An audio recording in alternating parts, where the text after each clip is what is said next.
Halo, selamat sore atau selamat pagi, selamat siang, tergantung kapan ini ditonton.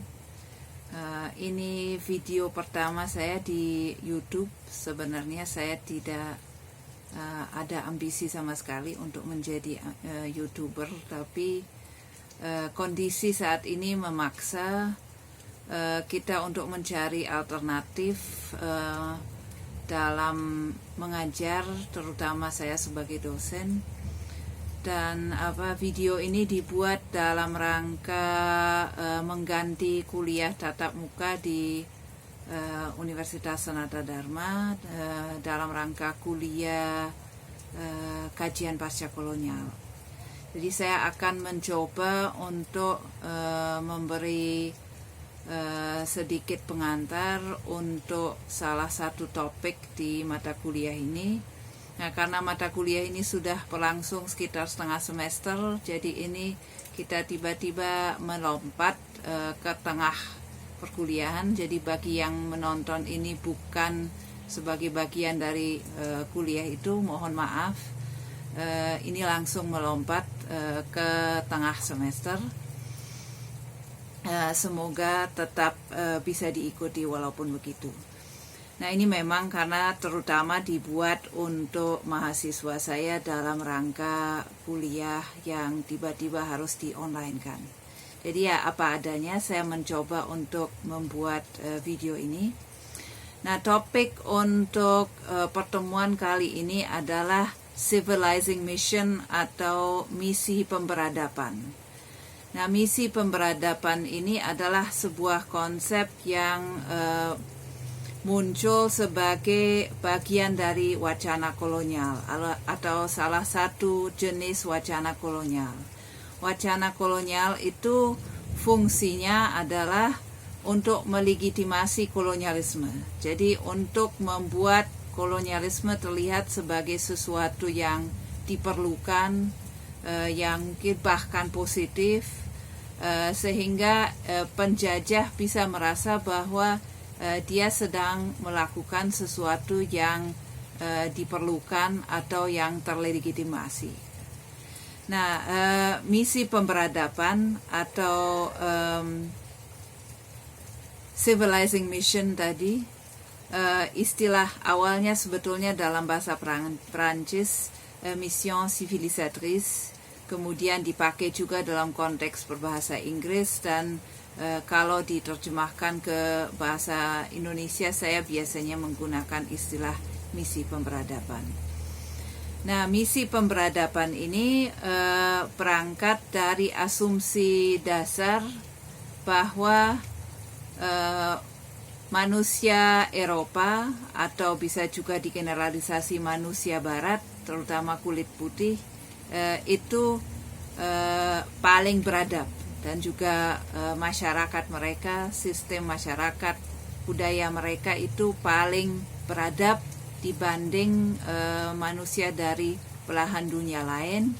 Dan kemudian peradaban yang dianggap paling maju ini dibawa ke mana-mana di seluruh dunia, itu yang disebut sebagai memperadabkan atau civilizing.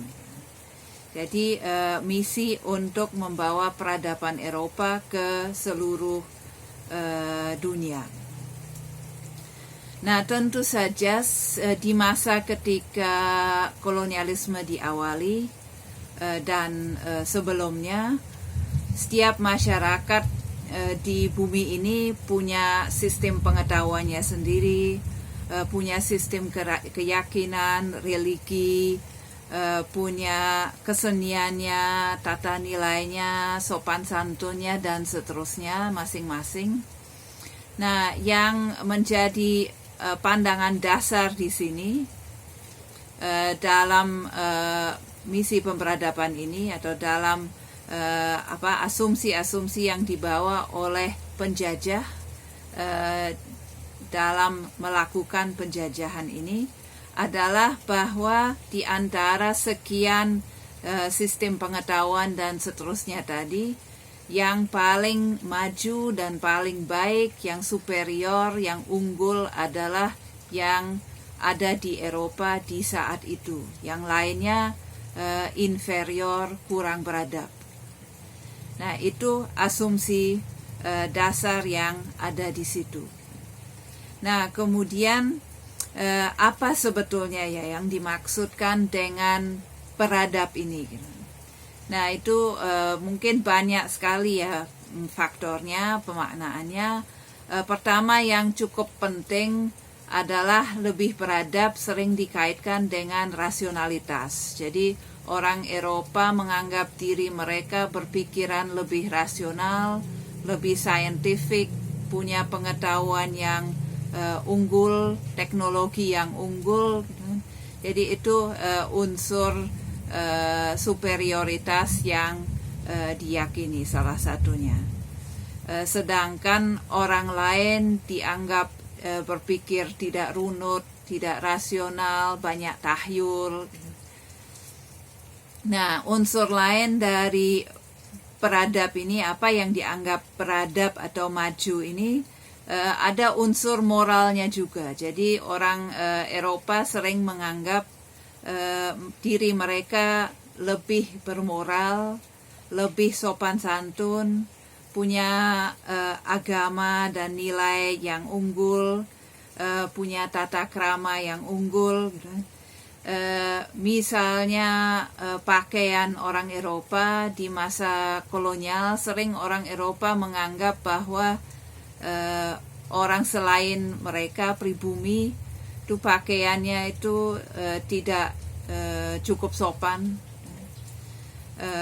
tidak tidak bernilai tinggi, tampak terlalu sederhana atau terlalu tidak menutup bagian tubuh yang menurut orang Eropa harus ditutup. Jadi ya kesopanan, keindahan pakaian. Nah, kemudian juga misalnya tata krama dalam kaitan dengan budaya makan misalnya. Itu saya rasa kita bisa melihat peninggalannya sampai sekarang. Sering sekali orang menganggap tata cara makan ala Eropa itu lebih bergengsi, atau ya kalau dengan istilah lama akan menjadi lebih civilized, lebih beradab.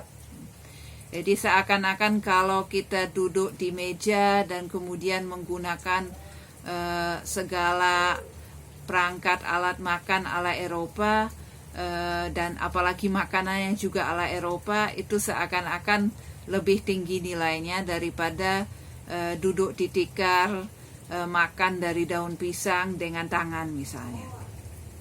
Jadi tanpa ya bisa dikatakan pembenaran yang sangat masuk akal, tata cara tertentu itu dianggap sebagai bernilai superior, lebih beradab, lebih tinggi.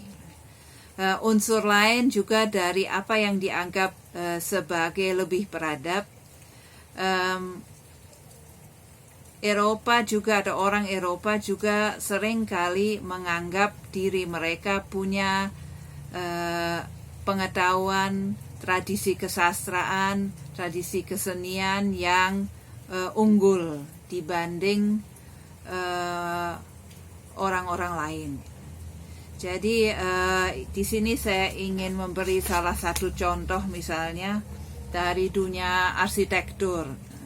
Di abad ke-18, berarti ada abad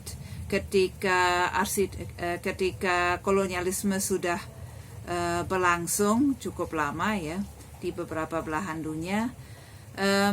Seorang teoretikus seni dan arsitektur dari Prancis, Quatremer de Quincy, semoga tidak salah saya ucapkan, dia membedakan antara dua jenis membuat bangunan. Nah, dia membedakan antara the art of building, yaitu seni bangunan, dan the art of architecture, seni arsitektur. Nah, di mana dia kemudian mengatakan bahwa, kalau ini saya kutip dalam bahasa Inggris, the art of building is found even among the savage people. Jadi seni bangunan itu bisa ditemukan bahkan di antara orang-orang primitif, orang-orang biadab, orang tidak beradab, sedangkan menurutnya seni arsitektur itu hanya ada di negara-negara beradab, yaitu maksudnya tentu saja negara-negara barat, Eropa terutama. Jadi ini contoh bagaimana pandangan semacam itu menyusup kemana-mana. Ini bukan seorang orang yang terlibat secara langsung dalam administrasi kolonial. Ini sekedar seorang teoretikus seni yang sedang membela konsep arsitektur, mengatakan ada bedanya loh antara sekedar membangun dengan membuat bangunan yang bernilai seni. Nah, yang bernilai seni ini disebutnya arsitektur dan dianggapnya hanya ada di barat. Sedangkan yang bangunan ya siapa aja bisa bikin. Jadi ya ada anggapan yang sangat umum semacam itu, bahwa yang punya seni tinggi, yang punya kemampuan untuk menciptakan sesuatu yang bernilai unggul tinggi itu orang barat. Nah, kembali ke persoalan utama, yaitu apa sih misi pemberadaban ini, seperti apa dia berjalan, dia digunakan. Nah, misi pemberadaban ini kemudian memunculkan argumen bahwa manusia yang lebih beradab, yaitu mereka yang ada di Eropa, harus atau bahkan punya tanggung jawab untuk memperadabkan atau civilize manusia yang lain. Jadi selalu ada oposisi biner antara manusia primitif, savage, gitu, atau ya dalam bahasa Indonesia permainan bahasanya bisa menarik, yaitu orang biadab, ya savage bisa diterjemahkan biadab, dengan orang beradab. Di orang beradab ada dari Eropa, kemudian perlu datang ke belahan dunia yang lain untuk memperadabkan yang lain, mengajari yang lain budaya diri mereka yang dianggap lebih tinggi. Nah, kita bisa membayangkan di sini, tentu saja kolonialisme itu berjalan, dilangsungkan dengan keterlibatan sekian manusia dari negara-negara Eropa, dan manusia-manusia ini tentu saja tidak bisa dianggap begitu saja ya mereka manusia jahat semua yang berangkat sekedar untuk menindas dan mengeksploitasi orang lain, ingin secara sangat terbuka memeras orang lain, mengambil kekayaan mereka dan membawanya pulang. Tapi ini manusia-manusia biasa yang tentu saja berangkat dengan berbagai alasan. Memang ada pedagang, ada administrator kolonial, tapi ada juga misionaris, dokter, saintis, dan sebagainya. Nah, mereka ini dengan lewat adanya wacana semacam itu, wacana misi pemberadaban semacam itu, mereka diberi semacam legitimasi yang sangat kuat, di mana mereka bisa kemudian merasa bahwa mereka melakukan hal yang mulia. Mereka berangkat dengan niat yang baik untuk membawa kebaikan yang mereka miliki di Eropa kepada orang lain.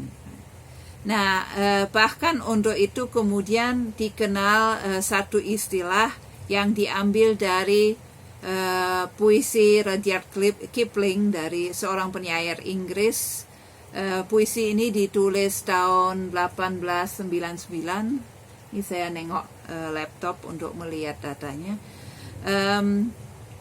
Dan puisi ini menggunakan istilah the white man's burden. Jadi beban orang kulit putih. Jadi seakan-akan ini justru sebuah beban yang harus ditanggung oleh orang kulit putih agar mereka bisa membawa peradaban tinggi mereka kepada orang lain yang perlu dikasihani karena peradaban mereka masih rendah atau mereka masih primitif. Nah, puisi Kipling ini mari kita lihat sebentar. Saya tadi mencoba untuk sekilas menerjemahkan beberapa baris. Di dalam bahasa Inggris ini ada beberapa baris yang relevan di mana muncul istilah the white man's burden ini seperti ini. Take up the white man's burden, send forth the best ye breed. Go send your sons to exile to serve your captives' need. Dalam bahasa Indonesia bisa diterjemahkan kira-kira, tanggunglah beban sang manusia kulit putih. Kirimlah putra-putra terbaikmu. Suruhlah anak-anakmu merantau untuk melayani kebutuhan taklukanmu. Jadi menarik baris terakhir tadi, to serve your captives' need, atau melayani kebutuhan taklukanmu. Jadi puisi ini ditulis dalam rangka membela penjajahan Amerika Serikat terhadap Filipina. Nah, di sini dalam baris itu seakan-akan kan melayani ya, seakan-akan yang membutuhkan penjajahan itu adalah pribumi sendiri gitu. Jadi melayani kebutuhan mereka yang dijajah. Kemudian melompat sedikit dalam puisi yang sama ada dua baris seperti ini gitu. You new caught sullen peoples, half devil and half child. Tawanan barumu yang merana, setengah iblis, setengah kanak-kanak. Jadi di sini terjelaskan ya, kenapa justru pribumi dianggap membutuhkan kedatangan penjajah, yaitu mereka dianggap sebagai merana kan, dan setengah anak-anak, setengah jahat gitu. Jadi jahat dalam arti ya kemudian harus diperbaiki, anak-anak dalam arti harus diajari gitu. Kita melihat konsep serupa minggu lalu dalam tulisan Ashes Nandi yang juga membedakan antara anak baik yang kemudian dalam ideologi kolonial harus diajari atau direformasi, dan anak yang nakal yang dianggap harus ditertibkan atau direpresi. Nah, baik, kembali ke sebentar catatan saya cari. Nah, jadi dengan adanya konsep-konsep seperti itu, konsep misi pemberadaban ini, wacana-wacana yang cukup kuat semacam ini, terutama di masa akhir kolonialisme, maka baik penjajah maupun lama-lama terjajah juga dibuat merasa bahwa sebenarnya yang terjadi itu adalah hal yang positif. Nah, tentu saja harus kita ingat bahwa tujuan utama kolonialisme tetap juga keuntungan ekonomis. Jadi wacana pemberadaban ini muncul sebagai pembenaran, sebagai legitimasi untuk membuat semua orang yang terlibat, baik penjajah maupun terjajah sendiri, merasa bahwa yang terjadi itu sebetulnya hal positif, bahwa memang terjajah pribumi di berbagai belahan dunia yang dijajah itu membutuhkan kedatangan penjajah, karena kalau tidak didatangi oleh orang Eropa, mereka seakan-akan tidak akan bisa mengurus diri dengan baik, tidak akan maju, tidak akan menjadi peradab. Sekian dulu untuk kali ini. Terima kasih.